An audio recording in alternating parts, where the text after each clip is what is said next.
Assalamualaikum warahmatullahi wabarakatuh. Alhamdulillahilladzi an'amana binikmatil imani wal islam wa hadaina bihidayatil Qur'an. Ashhadu an la ilaha illallah wahdahu la syarikalah wa ashhadu anna Muhammadan abduhu wa rasuluh. Allahumma sholli wa sallim wa barik ala nabiyyina Muhammadin wa ala alihi wa ashabihi wa man tabi'ahum bi ihsanin ila yaumiddin. Wa qalu subhanaka la ilma lana illa ma 'allamtana innaka antal alimul hakim. Allahumma anfa'ni bima 'allamtani wa 'allimni ma yanfa'uni warzuqni ilman yanfa'uni. Kaum muslimin, para pendengar yang dirahmati oleh Allah Subhanahu wa taala, marilah senantiasa kita bersyukur kehadirat Allah Subhanahu wa taala karena banyak sekali nikmat yang telah Allah limpahkan kepada kita. Lebih-lebih Allah Ta'ala masih memberikan kepada kita usia yang panjang, minimal sampai dengan detik ini kita bisa mendapati, kita bisa mengikuti bulan Ramadan ini, bulan yang penuh rahmat, bulan yang penuh maghfirah, dan bulan yang penuh keberkahan, sehingga kita tidak lupa selalu berdoa kepada Allah. Yang pertama, kita selalu memohon kepada Allah agar Allah memberikan kekuatan kepada kita sehingga kita bisa mengisi Ramadan ini dengan bermacam amal soleh dan amal ibadah kepada Allah Subhanahu wa taala, dan amal kita diterima oleh Allah Subhanahu wa taala.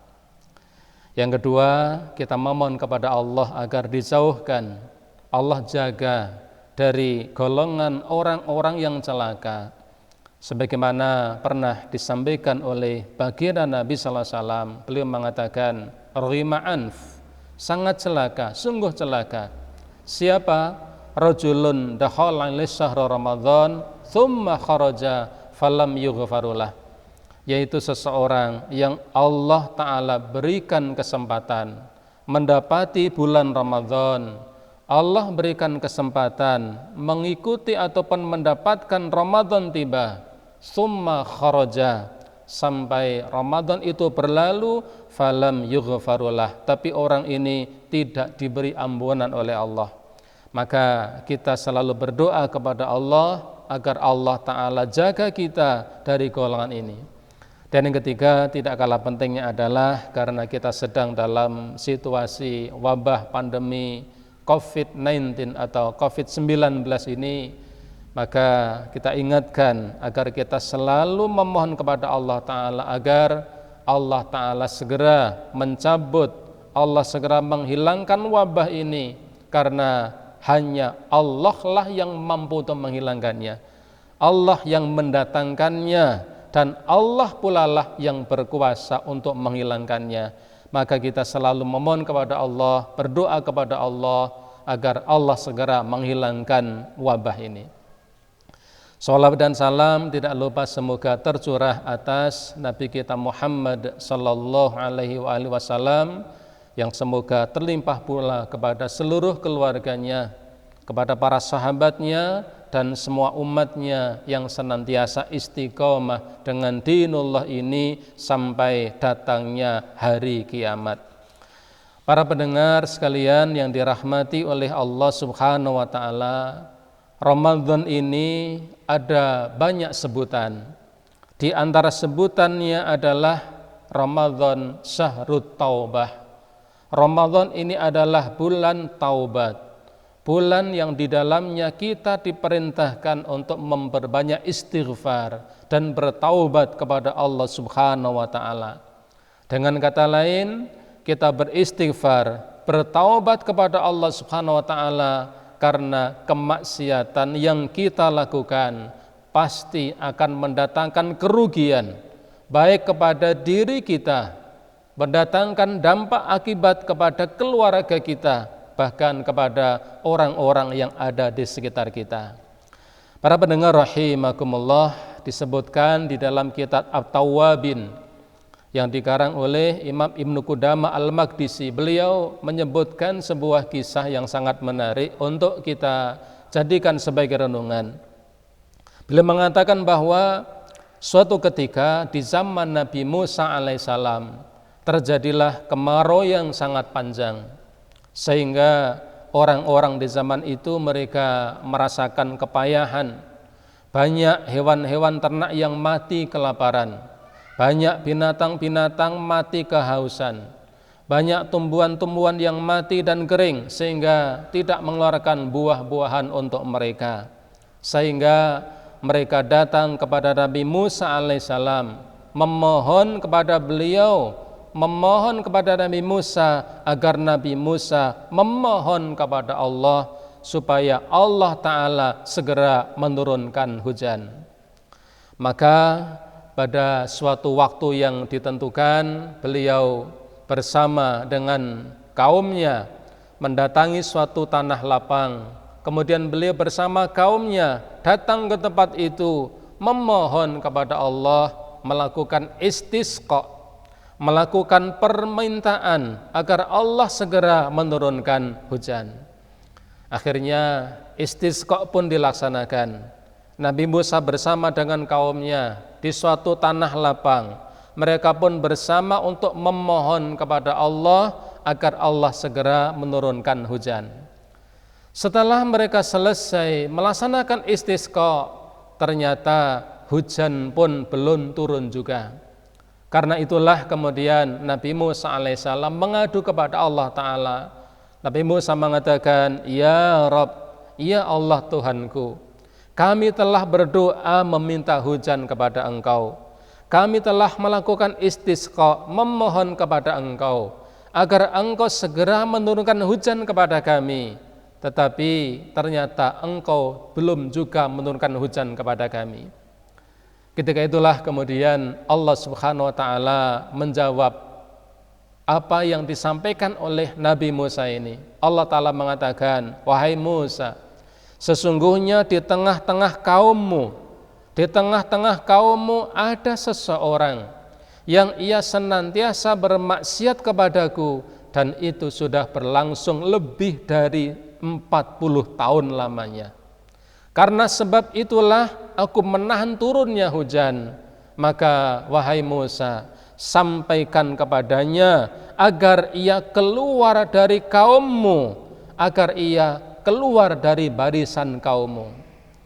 Maka Nabi Musa alaihissalam kemudian mengumpulkan kepada kaumnya, mengumpulkan seluruh kaumnya. Kemudian Nabi Musa mengatakan, "Wahai kaumku, kita telah melakukan istisqa, kita telah meminta agar Allah menurunkan hujan kepada kita, namun hujan juga belum kunjung turun. Dan Allah menyampaikan kepadaku bahwasanya ada di antara kalian yang sudah lebih dari 40 tahun lamanya ia selalu bermaksiat kepada Allah Subhanahu wa Ta'ala. Ada di antara kalian yang selalu bermaksiat kepada Allah, dan itu sudah berlangsung lebih dari 40 tahun lamanya." Maka Allah pun kemudian menyampaikan kepadaku agar ia keluar dari barisan kaumku. Kaum muslimin rahimakumullah, setelah Nabi Musa mengumpulkan kaumnya dan mengatakan seperti ini, maka kemudian ada salah seorang dari kaumnya yang merasa bahwa dirinya lah yang dimaksud, dirinya lah yang telah bermaksiat lebih dari 40 tahun lamanya. Akhirnya ia pun bermunajat kepada Allah. Dia mengatakan, "Ya Rabb, ya Allah Tuhanku, jika aku keluar dari barisan kaum ini, maka aku akan malu ya Allah. Tetapi jika aku tidak keluar dari barisan kaum ini, maka Engkau tidak menurunkan hujan kepada kami, dan itu akan menyengsarakan kami. Karena itulah ya Allah Tuhanku, saksikan ya Allah, mulai saat ini saya akan bertaubat dari semua yang telah aku lakukan, bertaubat dari semua yang telah aku perbuat. Ternyata para pendengar rahimakumullah, tidak lama kemudian terlihatlah awan yang tipis datang ke perkampungan itu. Awan itu pun kemudian semakin lama semakin tebal, dan akhirnya perkampungan itu pun dinaungi oleh awan yang sangat tebal. Dan tidak beberapa lama maka turunlah hujan kepada Musa dan kaumnya. Ketika hujan ini turun, maka Nabi Musa alaihissalam merasa keheranan karena tidak ada satu orang pun di antara kaumnya yang meninggalkan kampung itu. Akhirnya Nabi Musa pun mengadu kepada Allah dan mengatakan, "Ya Rabb, ya Allah Tuhanku, sungguh di antara kaumku tidak ada yang keluar dari kampungku, tidak ada yang meninggalkan barisan kaumku, tetapi ternyata Engkau sudah menurunkan hujan ya Allah. Kenapa ya Allah?"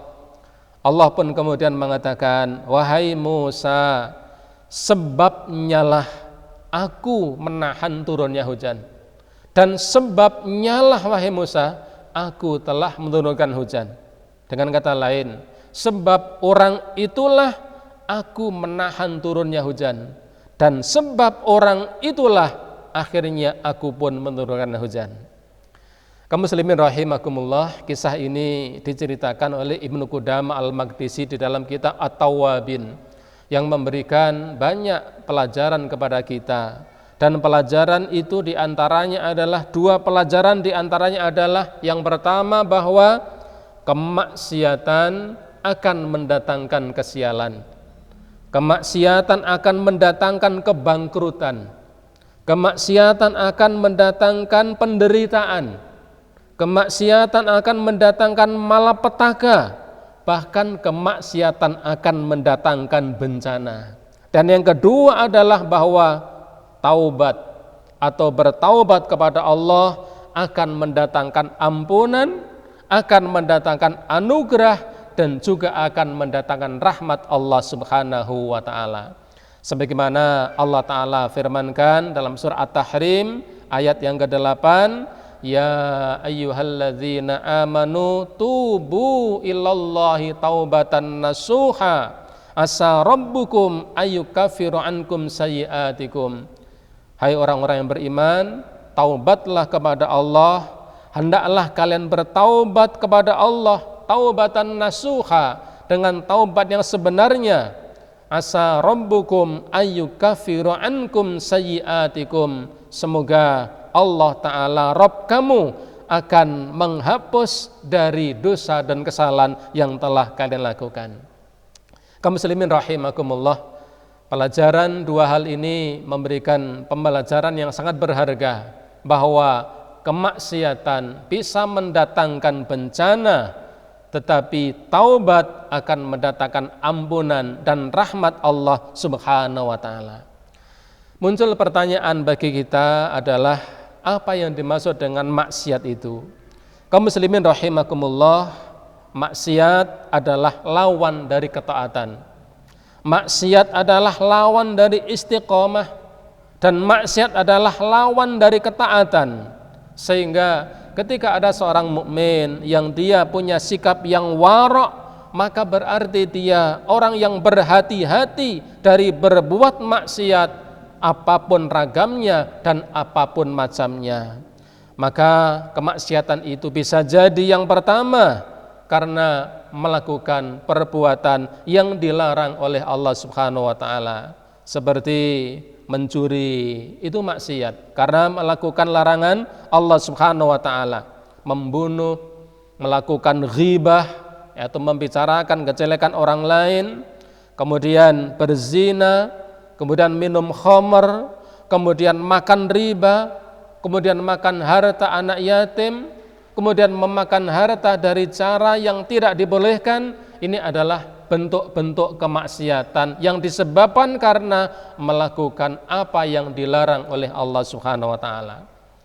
Yang kedua, kemaksiatan itu bisa jadi karena meninggalkan perkara yang diperintahkan oleh Allah Subhanahu wa taala. Seperti ketika seseorang meninggalkan salat, meninggalkan puasa Ramadan, meninggalkan kewajiban mengeluarkan zakat bagi orang yang sudah harus ataupun orang-orang yang sudah wajib mengeluarkannya. Meninggalkan perintah Allah itu adalah maksiat, sebagaimana melaksanakan larangan Allah itu adalah juga bentuk maksiat yang lain. Kemudian yang kedua yang menjadi perkara yang harus kita ketahui adalah dampak yang diakibatkan oleh kemaksiatan. Para pendengar rahimakumullah, maksiat ini akan memberikan dampak baik bagi pelakunya, mendatangkan dampak yang tidak baik, baik untuk dirinya, untuk orang yang melakukan maksiatan itu, bahkan juga untuk keluarganya, bahkan juga untuk orang-orang yang ada di sekitarnya. Kaum muslimin rahimakumullah, kemaksiatan akan memberikan dampak yang tidak baik kepada dirinya, seperti Allah Ta'ala menghalangi orang itu dari ilmu. Seseorang yang karena dia bermaksiat kepada Allah, berulang-ulang dia belajar, berulang-ulang dia menghadiri majelis ilmu, tapi tidak pernah faham, ilmunya tidak bertambah, tapi hanya berganti. Kenapa? Bisa jadi karena kemaksiatannya.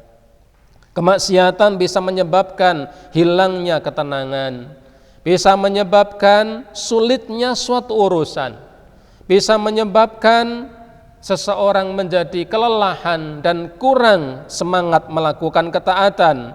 Bahkan kemaksiatan bisa menghilangkan keberkahan umur.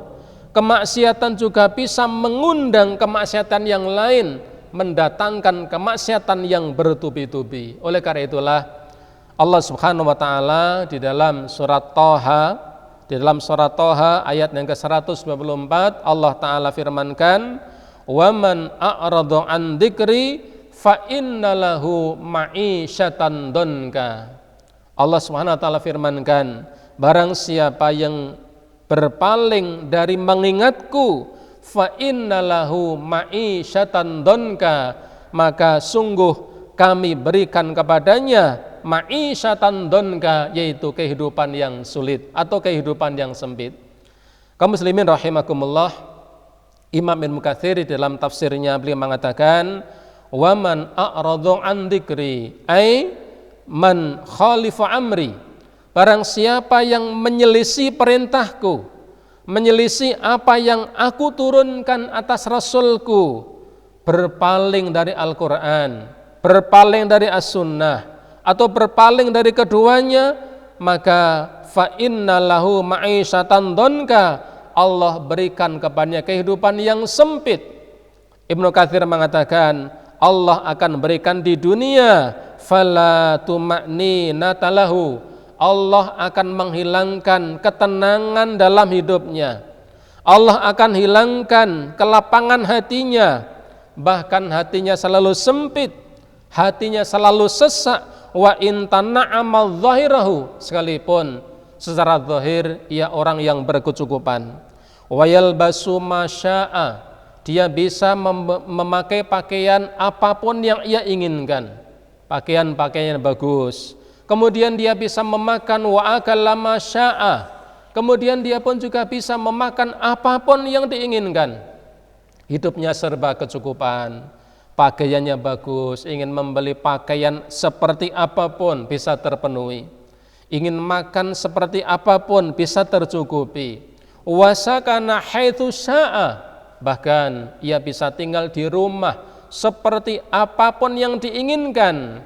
Tetapi kata Ibnu Katsir, fa inna qalbahu, tetapi hati orang ini akan selalu fi qalqin, hatinya akan selalu gundah, hatinya akan selalu bingung, hatinya akan selalu diliputi dengan keraguan-raguan. Disebabkan apa? Disebabkan karena kemaksiatan yang telah dilakukannya. Oleh karena itulah, kaum muslimin rahimakumullah, salah seorang ulama salafus saleh, beliau kemudian memberikan penjelasan kepada kita. Beliau mengatakan, jika saya melihat pembangkangan pada istri saya, jika saya melihat pembangkangan pada istriku, pembangkangan pada keluargaku, maka saya akan beristighfar kepada Allah. Bisa jadi itu disebabkan karena kemaksiatan yang telah aku lakukan. Kalimat ini memberikan satu renungan kepada kita bahwa ketika kita melihat ada sesuatu yang tidak beres pada diri kita, pada keluarga kita, mungkin bisa jadi anak kita yang durhaka kepada kita, bisa jadi istri kita yang membangkang kepada kita, bisa jadi kehidupan kita yang sulit, bahkan kendaraan kita yang sulit, bahkan rumah tangga kita yang amburadul dan sebagainya. Maka kita tidak menyalahkan orang lain. Kesulitan yang kita hadapi bisa jadi itu disebabkan karena kemaksiatan yang kita lakukan. Oleh karena itulah para pendengar rahimakumullah, melalui momen Ramadan ini marilah kita selalu memperbanyak taubat kepada Allah, memperbanyak istighfar kepada Allah Subhanahu wa taala, sehingga janji Allah Subhanahu wa taala di dalam Al-Qur'an, "Faqultu astaghfiru rabbakum innahu kana ghaffara." Hendaklah kalian beristighfar kepada Allah, Rabb kalian, karena Allah taala memberikan ampunan. Janji ampunan Allah taala sangat banyak. Yursilis sama alaikum midrara. Kalau kalian beristighfar kepada Allah, bertaubat kepada Allah taala, Allah akan menurunkan hujan kepada kalian. Wa yumdidkum bi amwalin. Allah akan memperbanyak harta kalian. Wa banina, Allah akan memperbanyak keturunan kalian. Wa yaj'al lakum jannatin wa yaj'al lakum anhara. Allah akan menjadikan untuk kalian kebun-kebun yang buahnya lebat. Allah akan sediakan kepada kalian sungai-sungai yang mengalir. Dengan kata lain, ketika kita beristighfar, memperbanyak bertaubat kepada Allah taala, Allah akan memberikan balasan kepada kita dengan balasan yang sangat berlimpah. Akhirnya melalui Ramadan ini marilah kita selalu memperbanyak istighfar kepada Allah, memperbanyak bertaubat kepada Allah, agar supaya Allah Ta'ala mengampuni dosa-dosa kita, sehingga ketika Allah mengampuni dosa kita, kemaksiatan dan dosa yang telah kita lakukan tidak mendatangkan dampak yang buruk, baik kepada diri kita, kepada keluarga kita, maupun kepada orang-orang yang ada di sekitar kita. Demikian, semoga bermanfaat. Segala kesalahan dan kekhilafan mudah-mudahan Allah memberi ampunan, dan saya cukupkan dengan subhanakallahumma wa bihamdika asyhadu an la ilaha illa anta astaghfiruka wa atubu ilaik. Wassalamualaikum warahmatullahi wabarakatuh.